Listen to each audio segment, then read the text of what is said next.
Eat food, not too much, mostly plants. In this video, I'm going to explain why this is the most valuable and simplest nutritional advice you could possibly follow and why it should form the basis of a healthy diet. Hello and welcome to the Vocal Pro Health Hub, the destination for singers and other voice professionals looking for top-notch health advice and support. I'm Duncan, an opera singer and healthcare professional. I have master's degrees in both physiotherapy and nutritional science, as well as over a decade of experience singing roles at some of the world's leading opera houses. I use this channel to combine my training as a healthcare professional with my experience as a performer myself to offer you health advice in order to maximize your performance by prioritizing your health and well-being. Whether you're a podcaster, seasoned singer, up-and-coming actor, public speaker, or just someone who relies on their voice day to day, I'm here to support and guide you on your journey to vocal excellence and longevity. So although I do spend a lot of time offering specific advice to people to help them with their individual goals or perhaps to treat their specific pathology, I am often asked if I could summarize my nutritional advice succinctly or in one sentence perhaps, what would I say? What would my base of the pyramid be? If I'm honest, I struggled to do this for quite some time until I came across a fantastic book by the American food writer Michael Pollan called In Defense of Food.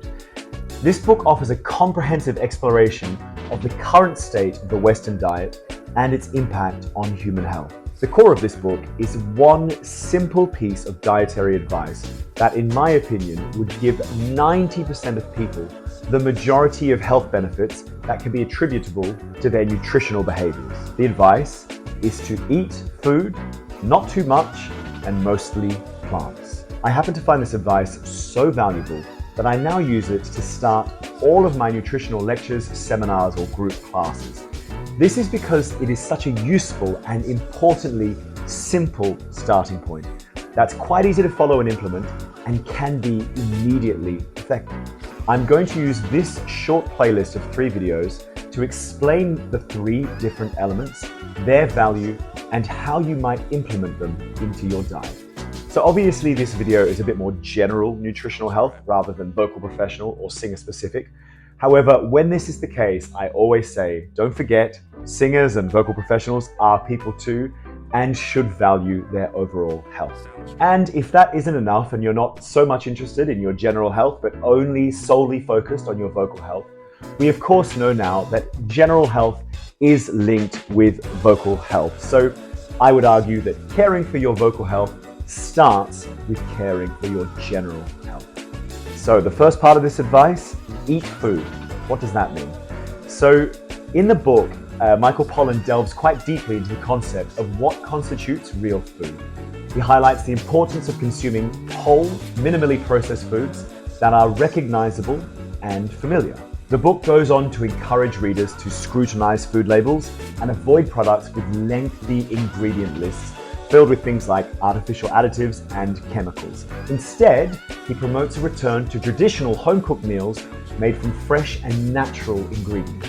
Now, you've probably heard this advice given in multiple forms before and articulated in slightly different ways.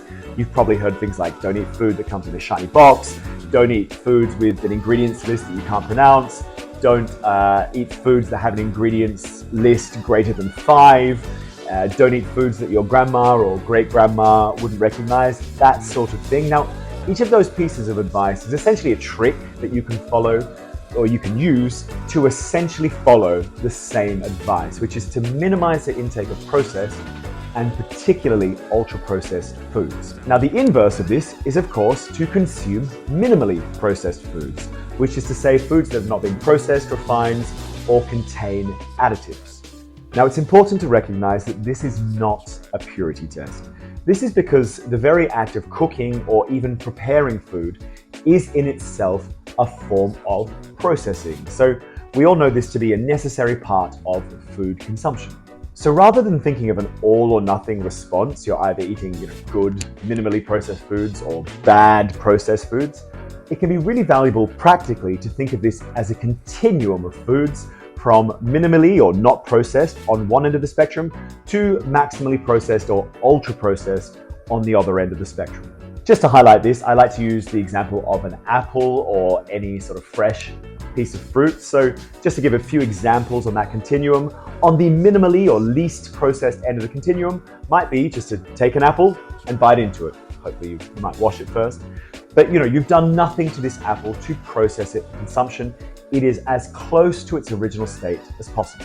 The second step on that continuum might be taking that apple or piece of fruit and putting it into a smoothie. So yes, it has now undergone one level of processing. You've whizzed it up in a blender, but all of the original components of that apple are still contained in your consumption of it. Moving further along the continuum, we might have now something like homemade apple juice. So you might get a bunch of apples or pieces of fruit and put them into the juicer. Now, here we've also undergone a layer of processing. We've juiced the apple. But importantly in this step, we're starting to remove components of the apple, in this case, most notably the fiber.